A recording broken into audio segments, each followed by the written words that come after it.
Tahukah siapa seorang ksatria Islam yang masuk sendirian ke tengah pasukan kaum musyrikin yang waktu itu berjumlah 120.000 orang hingga ia sampai kepada raja, lalu membunuhnya dan meletakkan kepalanya di ujung tombak? Dialah Abdullah bin Zubair bin Awam radhiyallahu an, putra dari Asma binti Abu Bakar dan dari sahabat Zubair bin Awam. Dia dilahirkan ketika ibunya sampai di Kuba, yaitu dalam perjalanan hijrah. Dialah anak pertama dari kaum muhajirin setelah peristiwa hijrah. Lalu sang ibu membawanya kepada Rasulullah SAW. Maka beliau memangkunya lalu meminta untuk dibawakan buah kurma. Beliau mengunyah kurma tersebut, kemudian meletakkannya di mulut sang bayi. Begitulah yang pertama kali masuk ke lambungnya adalah air liur sang Nabi. Kemudian Nabi mendoakannya agar mendapat keberkahan, lalu menamainya Abdullah seperti nama kakeknya. Kelahirannya merupakan peristiwa yang besar di mana hal itu membantah klaim kaum Yahudi yang mengatakan bahwa mereka telah menyihir kaum muslimin sehingga tidak akan memiliki keturunan di Madinah. Ketika ia lahir, para sahabat bertakbir sampai mengguncang seisi Madinah. Abdullah menjadi seorang penunggang kuda pemberani yang mencintai jihad. Dia ikut berjihad dengan sang ayah untuk melatih berkuda dan berlatih gulat. Dia selalu bersama ayahnya dalam banyak peperangan, di antaranya adalah perang Yarmouk. Di samping itu, ia merupakan ahli ibadah, pandai membaca Al-Quran, dan selalu melaksanakan sholat di malam hari, juga berpuasa di siang harinya. Amr bin Dinar berkata tentang beliau, "Aku belum pernah melihat orang yang lebih baik sholatnya daripada Ibnu Zubair." Sabit al-Bunani juga berkata, "Aku melewati Ibnu Zubair ketika beliau sedang sholat di belakang makam, yaitu di dekat Ka'bah. Seakan-akan ia seperti kayu yang disandarkan, tidak bergerak sedikit pun."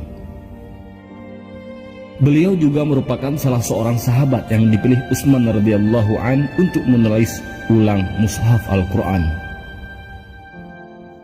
Abdullah menjadi pahlawan kaum muslimin dalam banyak peperangan, di antaranya dalam pembebasan Afrika, Andalusia, dan beberapa negara lainnya.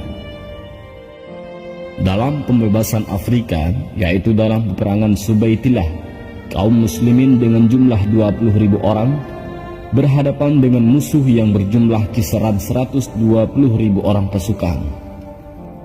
Abdullah memperhatikan gerak kekuatan musuh. Ia dapati bahwa ternyata kekuatan mereka terpusat pada Raja Barbar, sekaligus komandan pasukan, yang meneriaki dan menyemangati mereka untuk mati dengan cara yang sangat menjengkelkan. Maka Abdullah berkesimpulan bahwa tidak ada cara lain selain membunuh komandan itu. Abdullah bercerita, "Aku melihat raja itu dari belakang barisan yang banyak. Ia menunggangi kuda sedangkan di sampingnya ada 2 budak perempuan menaunginya. Aku mendatangi Abdullah bin Sa'id bin Sarah, lalu memintanya mengirimkan bersamaku beberapa orang untuk melindungi punggungku, agar aku bisa menerobos sampai ke raja mereka. Maka disiapkannya untukku beberapa orang pemberani. Bagaikan petir, Abdullah menerobos barisan kaum musyrikin dengan cepat menuju komandan mereka. Ketika ia telah mendekatinya, komandan mengira dia ingin mengirim pesan khusus untuk raja. Abdullah berkata, ketika semakin dekat, dia berfirasat buruk atas kedatanganku.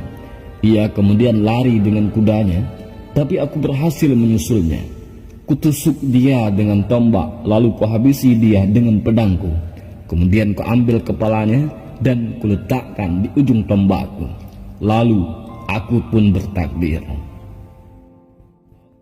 Abdullah berkata lagi, ketika kaum muslimin melihat kepala raja yang sudah terpenggal itu, mereka sadar bahwa kemenangan telah datang. maka mereka berperang satu barisan dengan sangat semangat yang penuh. Peperangan berakhir dengan kemenangan di tangan kaum muslimin. Maka Abdullah pun mengirim pesan kemenangan kepada Khalifah Utsman bin Affan di Madinah. Abdullah bin Zubair dibunuh dan disalib oleh Hajjaj bin Yusuf As-Saqafi pada tahun 73 Hijriah.